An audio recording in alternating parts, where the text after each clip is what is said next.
Assalamualaikum warahmatullahi wabarakatuh. Halo Sobat Satu, kembali lagi menyapa pada kesempatan yang berbahagia kali ini masih dalam suasana Ramadan yang luar biasa. Tentunya dalam Lentera Ramadan, terangi hati, tebar kebaikan. Bersama saya Elisawati dan ditemani oleh rekan saya, aku Gaby Purnama, yang di beberapa menit ke depan aku akan nemenin Elis bersama dengan narasumber kita, yaitu Bapak Muhammad Amiril A'la, Magister Hukum.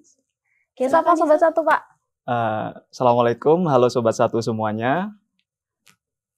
Waalaikumsalam warahmatullahi wabarakatuh. Pak Amiril sehat? Alhamdulillah sehat. Puasanya lancar ya, Pak? Puasanya lancar, sudah hari ke-17 ini. Iya, alhamdulillah.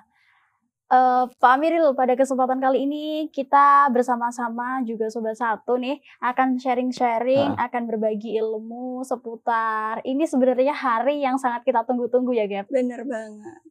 Selama 1 bulan melewati perjuangan lah istilahnya ya, menahan diri dari segala hal termasuk makan, minum, dan hal-hal yang dilarang di dalamnya, dan hari itu adalah hari kemenangan lah istilahnya ya.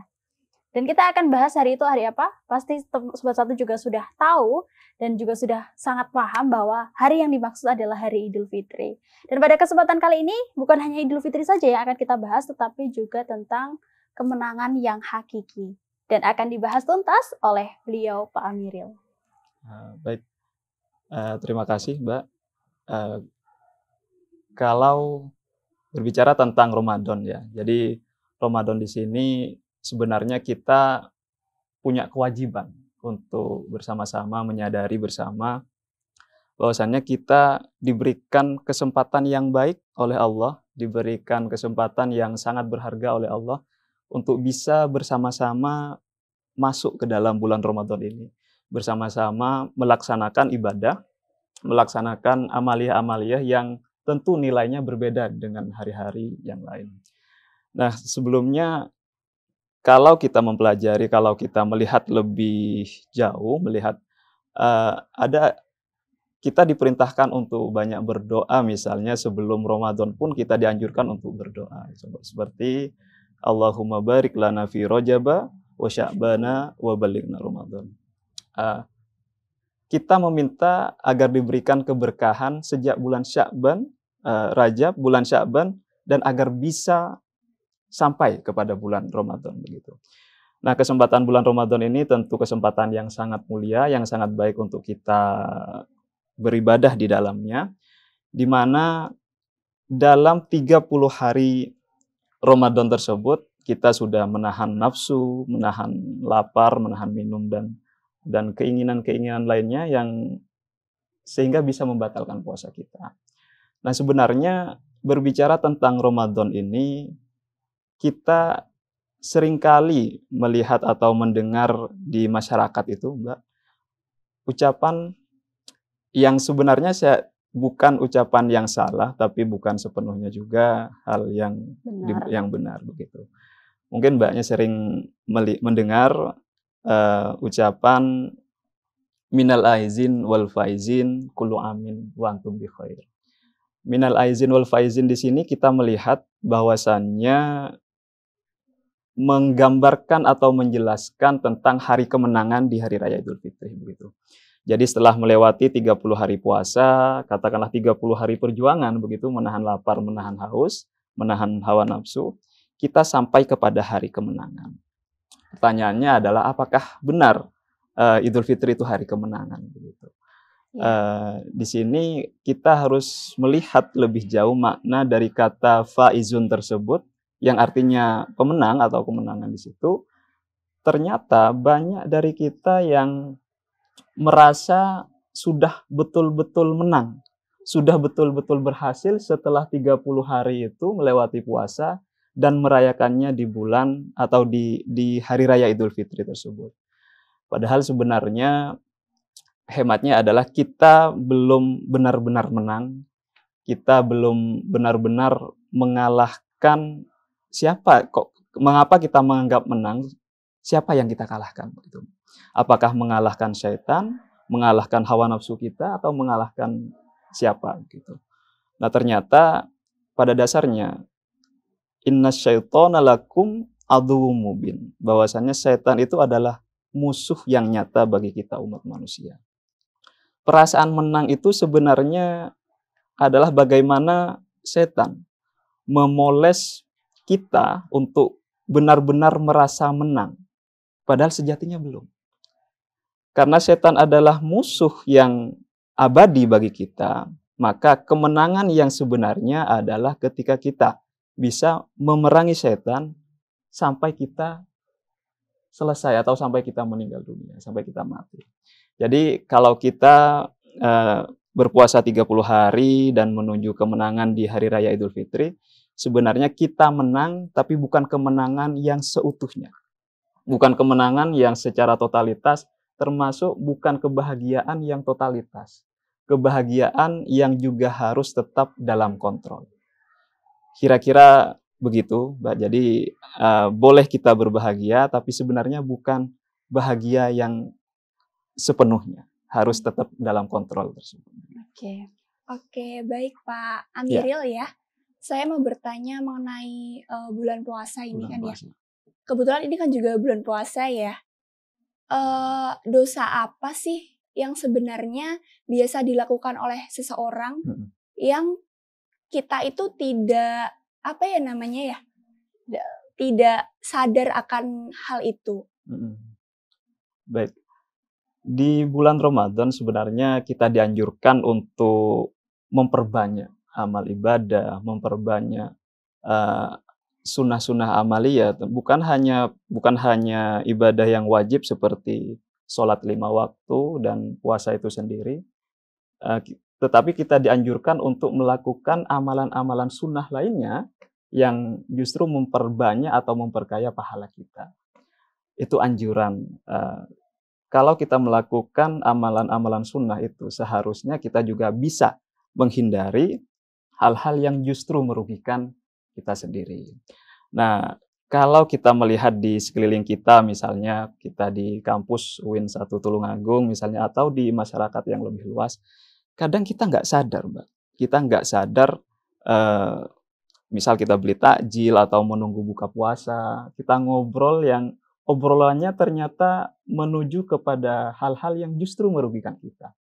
Dalam hal ini contohnya adalah merugikan, menceritakan kejelekan orang lain misalnya, atau bercerita tentang keburukan orang lain, atau ghibah begitu. Itu kadang kita tidak merasa, tapi justru merugikan diri kita sendiri.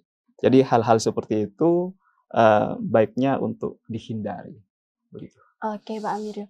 Dan saya ingin bertanya nih, juga yang menarik dari materi yang disampaikan di awal tadi, bahwasannya hakikatnya ketika Idul Fitri itu kita seharusnya tidak betul-betul merasa sangat menang gitu. Iya. Sehingga kita lepas kontrol.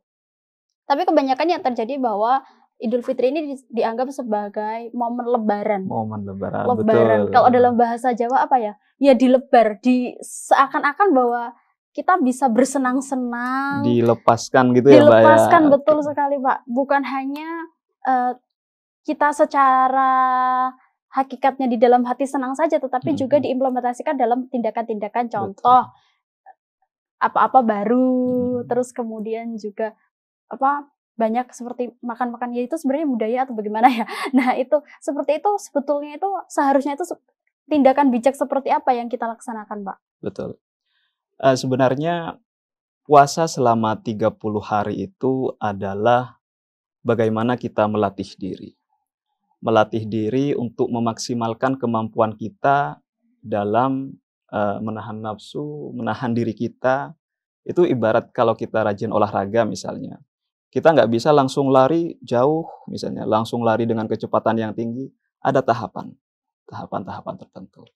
Nah, diharapkan adalah bulan puasa ini menjadi awal yang baik atau perantara yang baik agar kita bisa melakukan kebaikan-kebaikan di bulan Ramadan dan di bulan setelah Ramadan.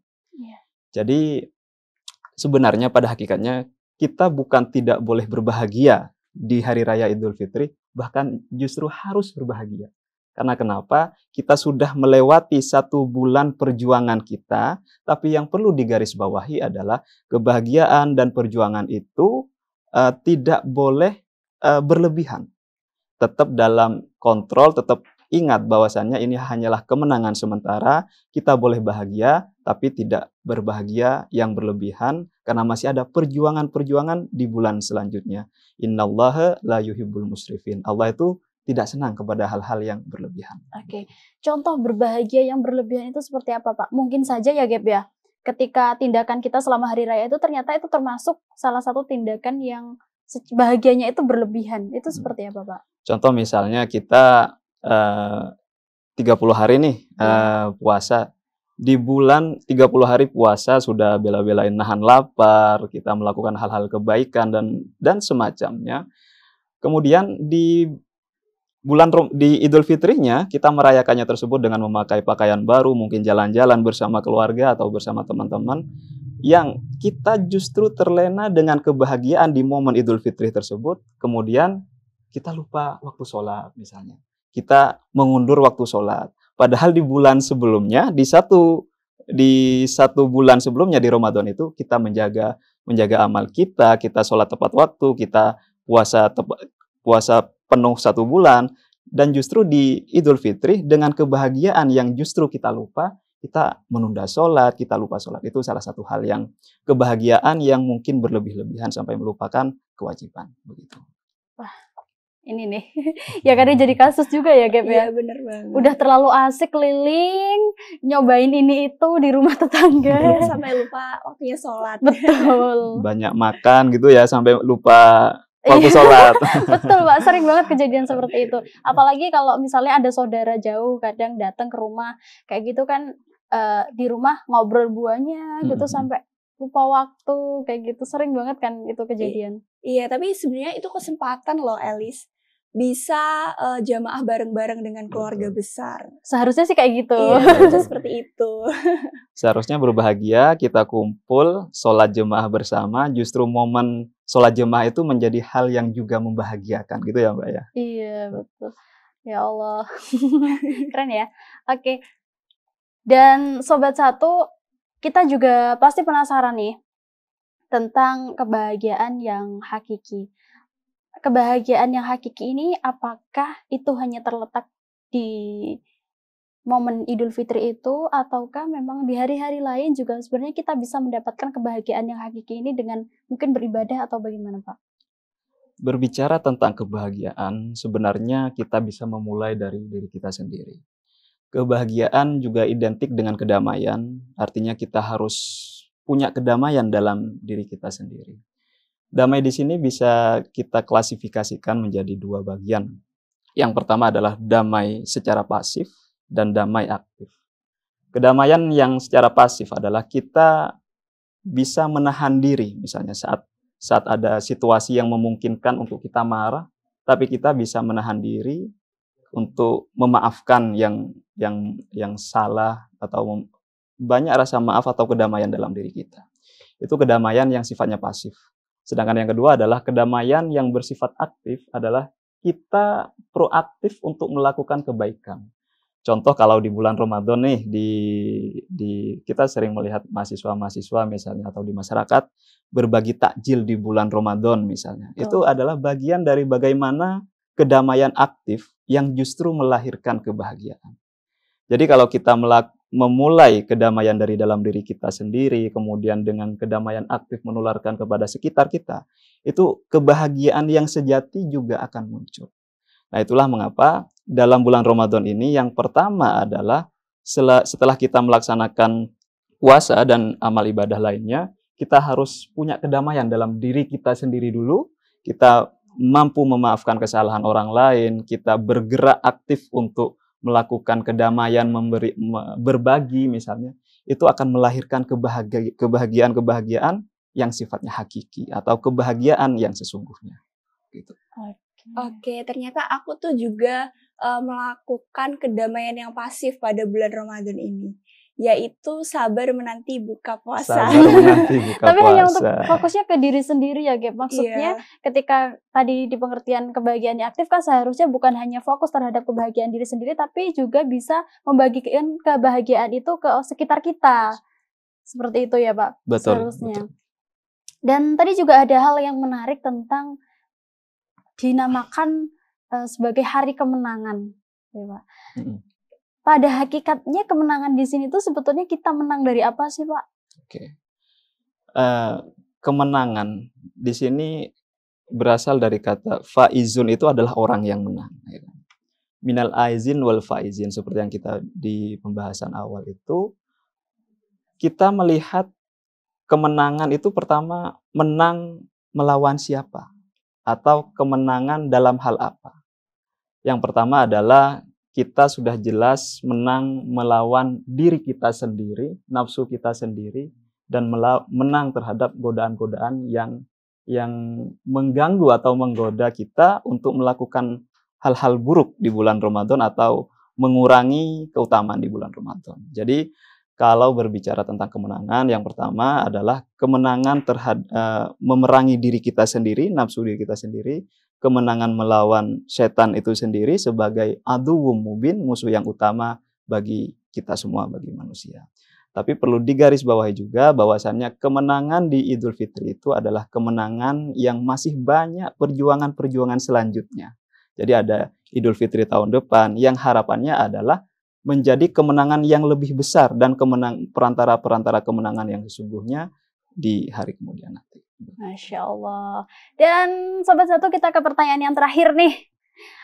Boleh dong Pak berbagi tips atau pesan lah ya untuk Sobat Satu supaya kita itu ingat bahwasannya ketika kita mengalami atau kita sudah menemui Idul Fitri itu kita tidak merasa yang paling menang dan sehingga akhirnya tidak jatuhnya kita bahagianya itu berlebihan. Mungkin Betul. tipsnya seperti apa yang harus kita kendalikan kah atau bagaimana Pak seharusnya kita bersikap? Ya, mungkin kita bisa mengingat tujuan atau makna dari puasa itu sendiri. Puasa kalau kita lihat atau kita dalami itu menahan nafsu kita selama 1 bulan penuh, di mana setiap 1 hari itu kita tidak mudah dengan kegiatan yang harus berjalan. Kita punya kegiatan masing-masing, ada yang bekerja, belajar, mahasiswa dan mahasiswi, ada yang ngajar, mungkin para dosen dan dengan aktivitas masing-masing. Hal tersebut tentu tidak mudah. Dan jangan sampai kita menyia-nyiakan perjuangan, dalam tanda kutip perjuangan dalam 1 bulan Ramadan ini, yang kemudian kita merayakannya dengan hal yang berlebihan. Kita berjuang 1 bulan, ternyata kemenangannya itu kita merasa menang, merasa paling menang, dan justru lupa kalau kemenangan sejatinya itu harus juga dilanjutkan di bulan Ramadan selanjutnya. Begitu.